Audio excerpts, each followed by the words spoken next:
Now we're going to shoot one of the more evil of all the sacred cows. Evil for most people. Get out of debt. A lot of people are saying, cut up your credit cards. I think that's really ridiculous because a credit card is not the problem. In fact, I love my credit cards. I don't know how anybody could get along today without a credit card. But the credit card isn't the problem. It's lack of financial education is the problem. The entire currency supply, all of the dollars in existence, require debt. You can't have a dollar without debt. A dollar is just an IOU. It's borrowed into existence either by the government creating a bond which promises to pay interest, you've got to pay out of future taxes, or people create currency by taking out a loan at the bank, fractional reserve lending. Every month there's a payment due on those dollars that you created. Right, and this credit card is a fast way of creating money because there's really no money in this card. See, let's say I go to the store, there's no money in it, and I charge $100. Like magic, $100 is created and it flows into the economy. That's why debt is good. But when you abuse this, that's when we get in trouble. So I think, Mr. Rodney here, you see the horror stories of bad debt, don't you? Yeah, I've seen people walk into my office that make $150,000 a year, but they have $250,000 in credit card debt. Let's face it, we live in a credit society, and you do have to have credit. And we have to learn how to survive and thrive in our credit economy that we are. But, people are walking in, and they have this bad debt. They're asking, what do we do with it? Well, number one, you try to pay off the bad debt so you can invest in good debt, which would be real estate. And we love debt, don't we? Yeah, we have a lot of debt.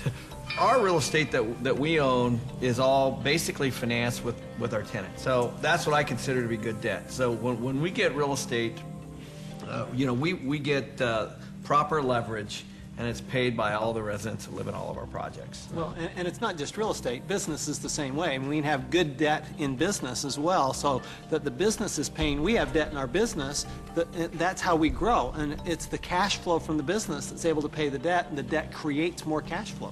Time out. Capital gains versus cash flow.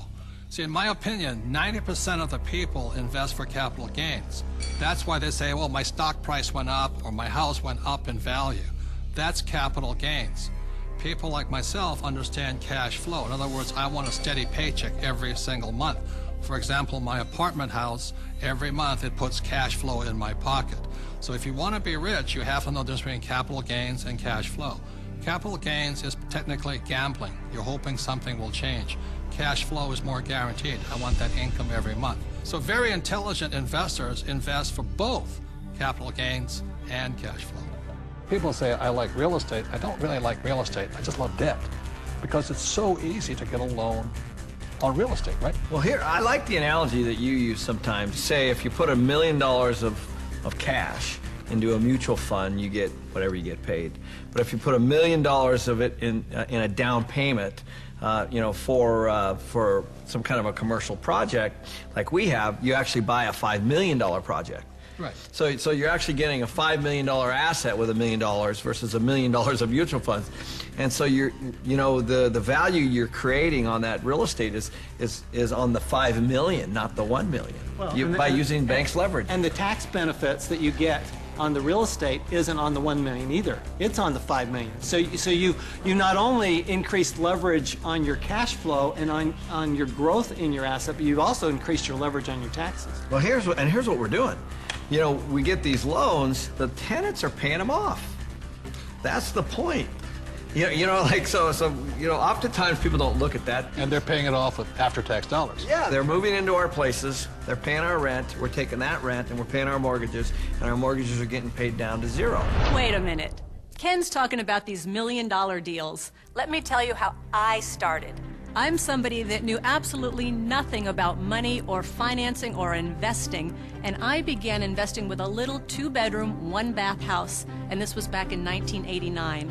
The house cost me $45,000. I had to put down $5,000, of which I didn't have, and I had a mortgage or good debt of $40,000. And the reason it was good debt is because every month I would collect the rent, I would pay the expenses, I would pay my mortgage payment, and at the end of the month, I had a positive cash flow of $25. Now, It wasn't a lot, but it was a start. And from there I learned, and I did my next investment and my next investment. So it was good debt because that debt put money in my pocket every single month.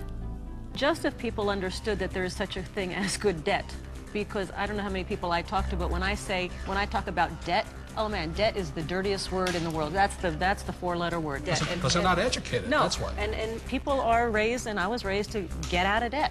You see, this is the thing. You go to a bank, and the banker will sell you mutual funds. But ask them if they will loan you money to buy those mutual funds. The answer is no.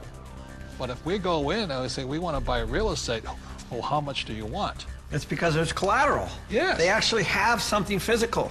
That's it. Yeah, they'll sell you mutual funds, but they won't lend you money on mutual funds. That should tell you something. That should be a quick indicator. Dear God, what are you trying to tell me? You know, and the other part about it is, too, is that borrowed money for real estate, is that after tax, pre-tax, or no tax? It's no tax. Anytime you're borrowing money, there's no tax on that money. You can use that cash.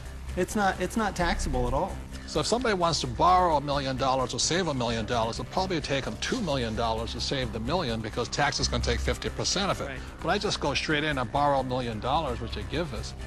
It's great money. I love my banker. I'm not saying bankers are bad. They're fabulous because they give us the money. All they want is their interest. We keep all the appreciation, depreciation, amortization. We keep all of it. They're the best partners of all. So I'm not anti-bank and I'm not anti-debt. I'm anti-lack of financial education because there's good debt and there's bad debt. Your rich dad was a tough mentor. But, you know, I think some of the greatest mentors are tough because a really great mentor will push you to go beyond where you think you can go. And that's some of my best mentors. That's what they've done for me. Yeah, and I didn't always listen to my rich dad. I still remember I did the real estate course, you know, and I went running out in Honolulu, and I found this condo, and it was for $64,000, and it didn't cash flow. So I went to see my rich dad, and I said, but it's going to go up in value. In other words, capital gains. He says, never buy anything that goes up. It must cash flow. And I said, no, it's going to go up. And we argued and argued and argued. And this is what he said to me. He says, if you start investing for capital gains, someday you will lose big time. So that I let that condo go. I didn't pay $64,000. Today it's probably worth $300,000, but I learned a lesson from my coach, my rich dad. If I had gotten into the habit of buying for capital gains, either the price of stocks going up or real estate going up, I might have been wiped out in this crisis. So that's why a coach and a mentor keeps you onto your plan. And helps you create and develop very, very good financial habits. Because if you have poor financial habits, as you're in your personal life, you're going to take those into your investment life. So one of the most important things is they will help you develop great financial habits. Because when markets go up, greed sets in, and greed makes people stupid.